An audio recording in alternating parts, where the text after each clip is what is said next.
Halika na, sabay tayo.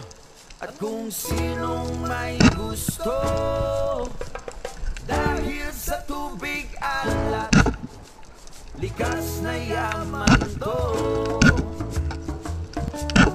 Welcome back mga Kaspiro. Samahan niyo po ako muli sa panibagong pamamana natin gagawin kung saan solo dive tayo. At syempre napakarami nating biyaya na natanggap para sa araw na ito. Let's go!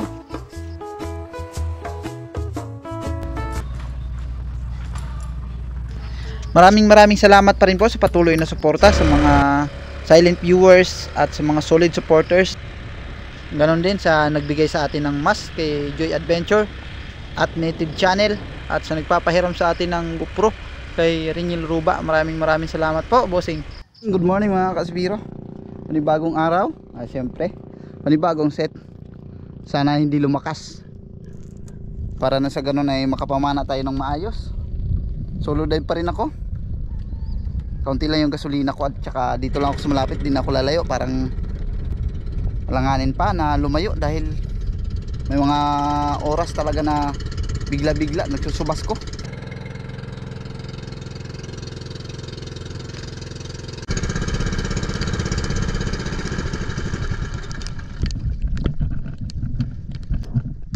Mukhang alanganin pa. Palampasin muna natin yung cloudy na yan bago tayo lumipat. Total malinaw naman dito, kaya dito muna ako mag dive sa medyo malapit. Spot ko rin naman ito, palagi kong pinapanaan ng mga rabbit fish. Pero yun, sana makadali tayo dito. Let's go. Pagkababa ko ay dali-dali kagad akong nag-load ng ating pana dahil napakaraming rabbit fish na nasa kanto.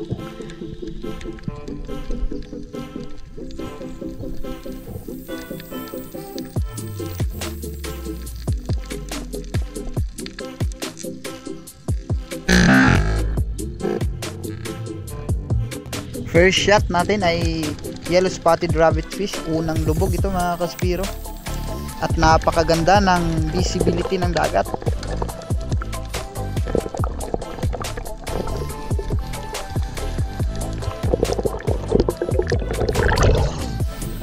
Salamat sa Diyos.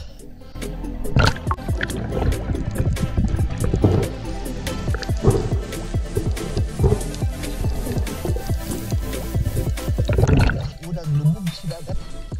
Rabbit fish. Unang sisid.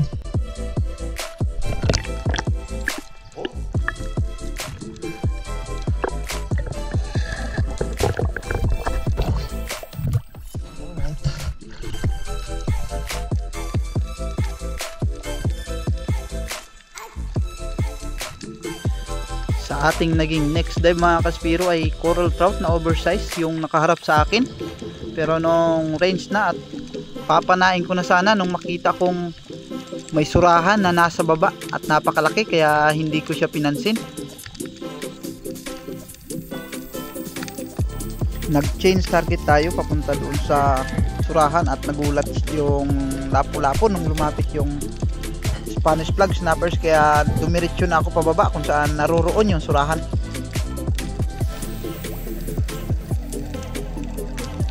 Hindi talaga ako nagdalawang isip na mag quick change dahil napakalaki ng surahan na ito, pero yung nangyari ito, hindi tumagos yung ating pana, sayang. At binalikan ko yung lapu-lapu at nandito pa rin naman, kaya ito na yung aking pinana ulit.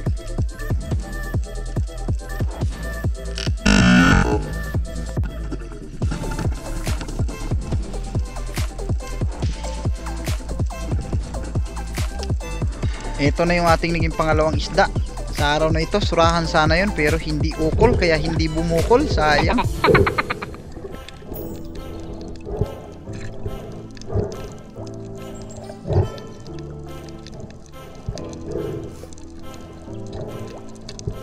Pagkatapos ko nga mahuli yung lapu-lapu na ito ay sinubukan pa rin nating makadagdag. Nag-ambush dive pa rin tayo, mga kalahating oras ay hindi pa rin tayo nakadagdag, kaya lumipat na ako ng ibang spot. Total nawala na rin yung cloudy.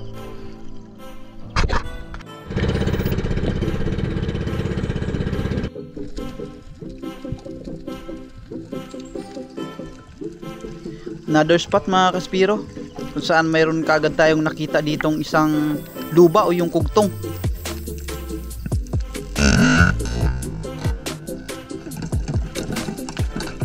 Bahagyang sumisilip lang yung kanyang nguso, pero nakita ko na siya bago siya pumasok sa bato na ito, kaya hindi na naging mahirap sa akin na hanapin siya.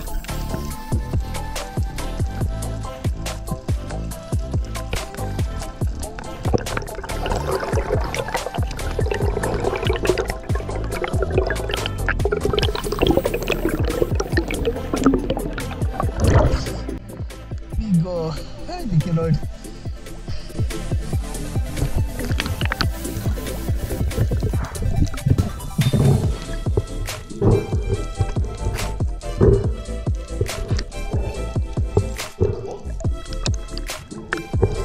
Marble grouper, napakamahal nito kapag walang sugat.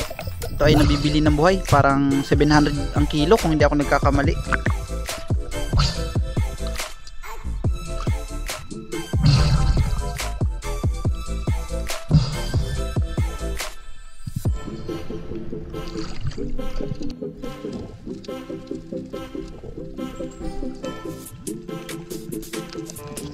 Sa bandang unahan lang kung saan natin napana yung marble grouper ay muli akong nag-abang ng isda na pwede nating mapana, hanggang sa napansin kong papalapit itong mga Spanish plug snappers at hinanap ko yung pinakamalaki at yun ang naging target lock natin.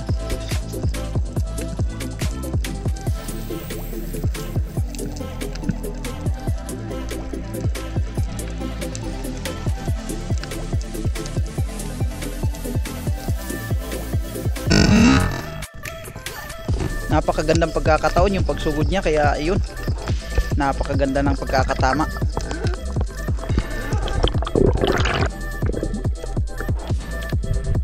Sayang dahil may sumabit na banawog o yung pinagsisilungan ng mga isda, nasira tuloy. Pero hindi naman natin sinasadya yan, kaya pagpasensyahan nyo na muna ako.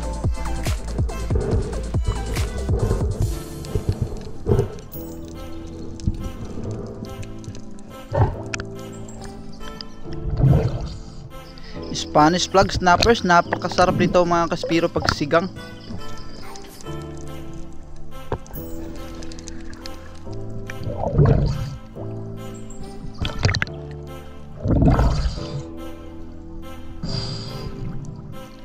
Vamos.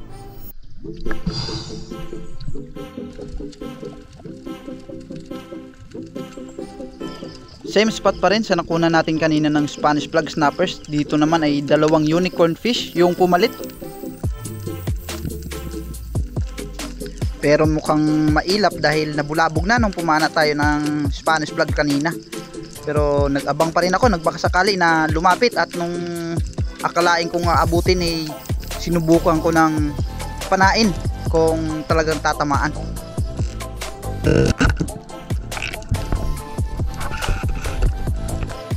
Inaabot naman siya mga kaspiro, pero alanganin na pagkakatama.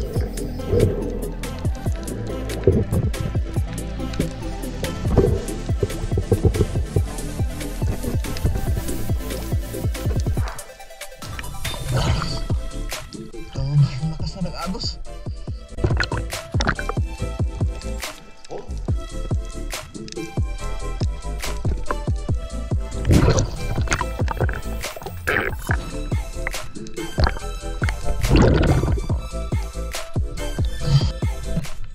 Lipat naman, lakas na masyado agos.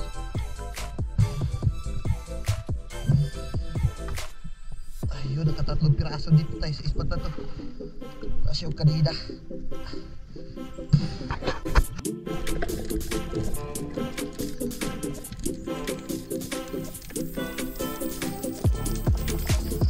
Another spot na mga kaspiro, at dito sa Panganto napakaraming yellow spotted rabbit fish, kaya inabangan ko dahil mayroon ako nakitang may pinakamalaki, pero nagulat nung pumuwag yung mga mulmul at bait fish, kaya hinintay ko para sa pangalawang pagkakataon ng pagbalik nila.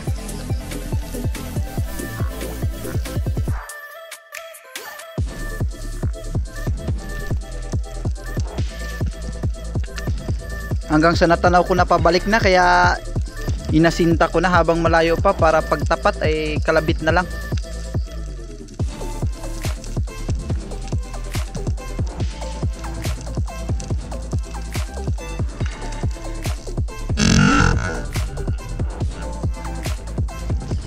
Salamat at binigay sa atin yung hinihingi nating distansya at tuluyan nating panain.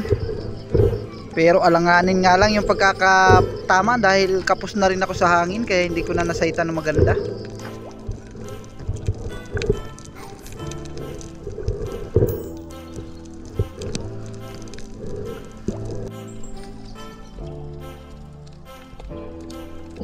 Medyo nahirapan akong pumili kung ano magiging target lock natin dahil mayroong slender unicorn at mayroong surgeon fish pati yellow spotted rabbit fish, kaya hiningi ko na lang yung unang lalapit at yun ang ating papanain.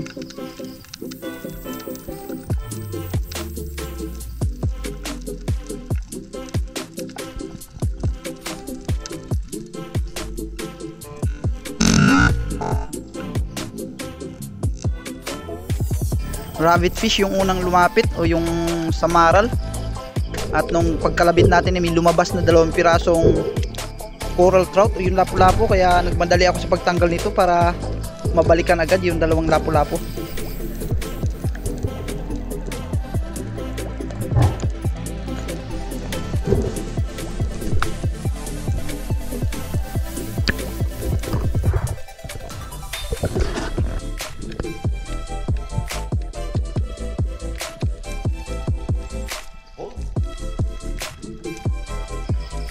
At ito na nga yung pagbalik ko, andito pa rin yung 2 lapu-lapu, kaya lang ay masyadong dikit sa bato kaya hindi ko muna kinalabitan.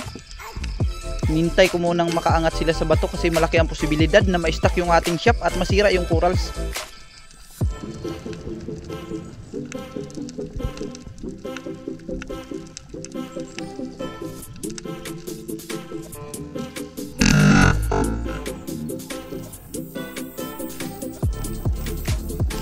Mabuti na lang sumugod pa palapit sa atin kaya nabigyan tayo ng magandang pagkakataon at naisagawa natin yung tuluyang pagpana sa kanya.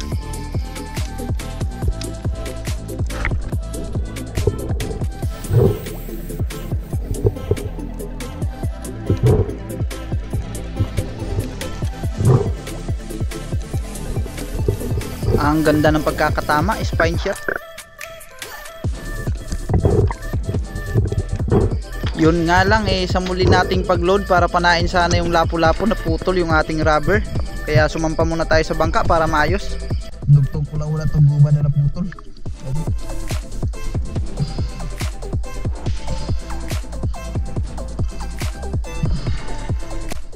Tapos lipat na rin ako sa spot.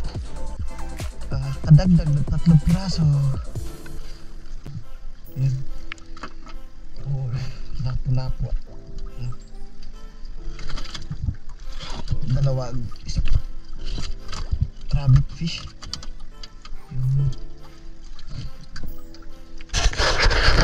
Tapos na kumain, nahinga saglit, tapos dive na naman. 8 piraso pa lang yung isda ko, sana makadagdag pa tayo. Siguro mga alas 2 na ito o kaya alas 3. Tara, let's go.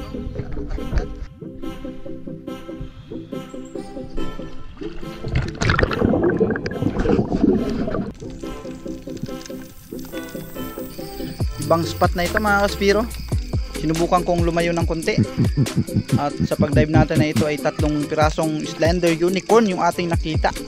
At syempre kagaya ng dati ay pinipili natin yung pinakamalaki para yun ang ating panain.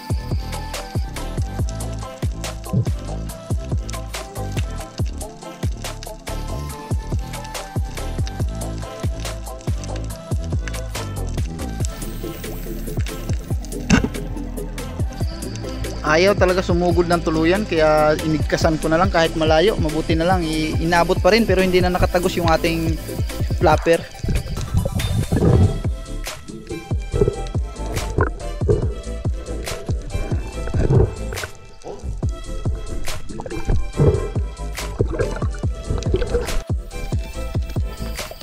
Itlugan ito mga kaspiro ng cuttlefish o yung tauban, kaya dinahandahan kong silipin yung kanyang underground, baka nandito sa ilalim. Pero wala sa unang pagkakataon. Nung umikot ako sa kabila, pag silip ko ay mayroon kaagad na kulay itim at may mata, kaya tinutukan ko kaagad ng pana.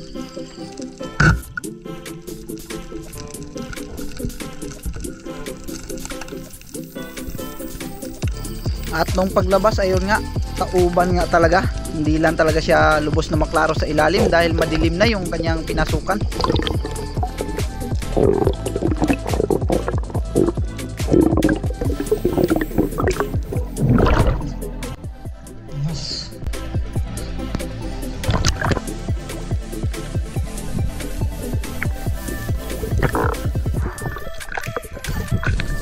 Hindi pa talaga ganong kalakihan. Siguro sunod na buwan meron na sigurong mga tag-4 na kilo na mga tauban. Ngayon ay kasalukuyan pang maliliit. Pero dahil tag 150 yung kilo ay hindi ko na yan binigyan ng pagkakataon dahil sayang din.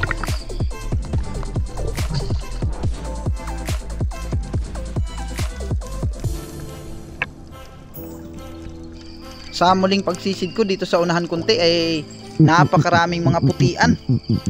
Kaya nag-fish call ako at hinanap yung pinakamalaki. Napakabilis. Kaya hinintay ko yung pangalawang pagkakataon ng pagbalik nila. At ito yung nangyari. Abalang-abala sa paghahabol ng kanilang pagkain. Kaya ayun, nahirapan tayong makakalabit kaagad.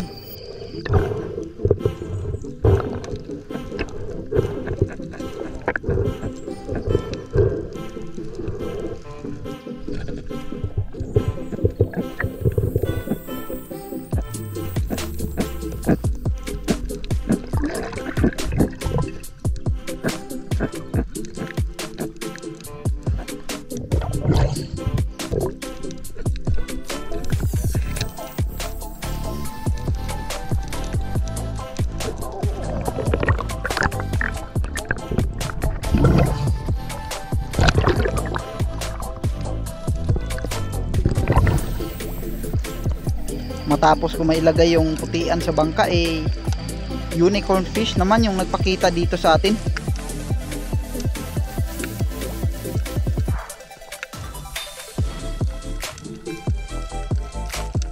Hindi na ako sumugod mga kaspiro dahil maraming bait fish, mabubulabog, kaya hinintay ko na lang na siya ang lumapit sa atin.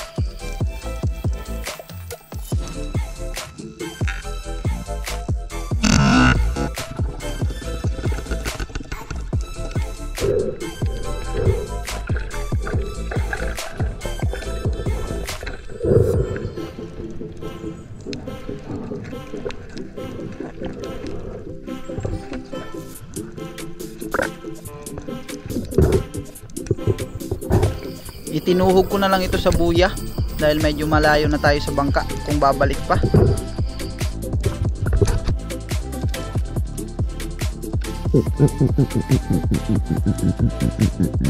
Dalawang lapu-lapu yung aking nakita dito sa kanto, kaya dahan-dahan kong sinugod dahil medyo may kailapan. Walang pag-asa na siya ang lumapit. Kaya lang masyadong dikit sa bato, kaya hinintay ko yung pagkakataon na makalampas. Mabuti na lang at hindi tayo binigo.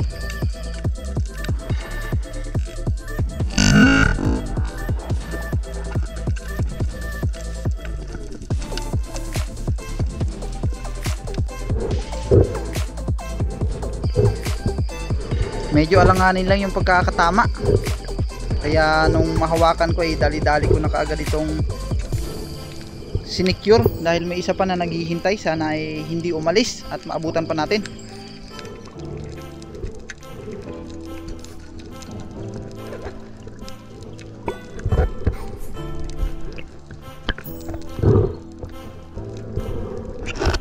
Matapos ko makapag-load ng pana agad kong binalikan yung isang natitira na lapu-lapu.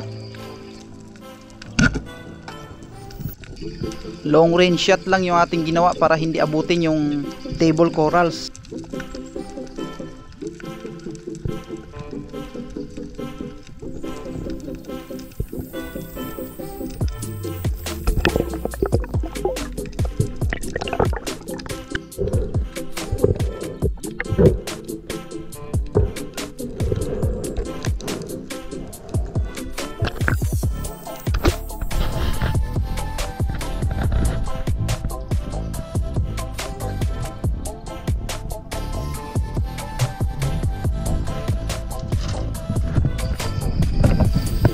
Para sa huling spot ay nakadagdag tayo ng 4 na piraso. Pagkatapos nito ay umuwi na ako dahil hapon na at solve na yung blessing sa atin ng Panginoon para sa araw na ito. Takbong pugi lang dahil maaga pa naman, nasa alas 3 pa lang. Nag shortcut na ako ng daanan, dito na ako dumaan sa ilog. Medyo mababaw nga lang pero kaya naman dahil malapit na ako sa unahan pumesto. Kahit nandito na ako sa tabi mga kaspiro, oras na naman ang pahinga. Tapos na rin naibara yung bangka. Ito yung lahat ng biyaya natin. Ewan ko lang kung ilang kilo ang aabutin. Saan mo ang kapalingkit para malaman natin kung ilang kilo.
837 yung ating bininta, binawasan ng 250 na gasolina at yung sa Tauban ay binayaran din ng 240 plus may pangkulang pa tayo. Ayun, oh. Sinigang namin yung ulo ng putian, yung katawan ay prito ang inabot, talagang napakataba. Ito naman yung surahan, hindi pa naluluto, hindi na namin magawang mahintay dahil hindi rin kayang ubusin. Shoutout po mga kaspiro kay Satol Pepe ng Binondo, Manila, Smiling Golden Retriever. Shoutout daw sabi niya kay Pablo Alaw ng Paranaque, Nexon Echo ng La Union, ganon din kay Danilo at George Prince Adalim. Shoutout din kay Laura Roslyn, kay Aarbuk TV, Christian Espiron and Espiron Family, Modisto Paul, kay MJ Kayaban, kay Tarzan Palawan. Maraming salamat po kay Rinaldwin Sumiyaya, kay Bay Michael ng Master Burit Adventure, Ramon Navarro and family ng Bohol Dumaran, Palawan, Grapple Rocky, shoutout din sa nag-iisang sinitib channel, at sa Kayadong family, sabi ni Carino Kayadong, kay Jaya Borgos, Nelian Taliksik, Kasalom TV, kay Laura Torres, Juleto Cuesta, kay Austin Jake Buma, Albert Paulino, Kababaw TV, Romel Navarrete, Milios Life Under at Ruby Lara. Maraming salamat po. Kita-kita tayo sa sunod nating video.